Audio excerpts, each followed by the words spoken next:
ডান দিক থেকেই দিতে হবে।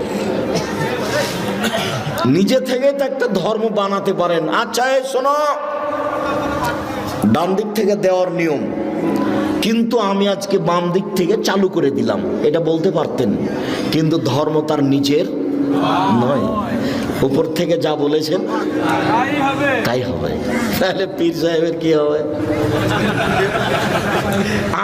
আপনাকে আর পীর সাহেবকে দেখে আমার মাঝে মধ্যে খুব অবাক লাগে। আর যেসব দিনী ভাই বোন আমার বিরুদ্ধে বলে, তাকেও দেখে আমার অবাক হয় যে আমি তো কোনোদিন অপ্রয়োজনীয় বাক্য বললাম না, তো আমার পিছনে লাগলো কি করে, কেন এ কথা বলছে?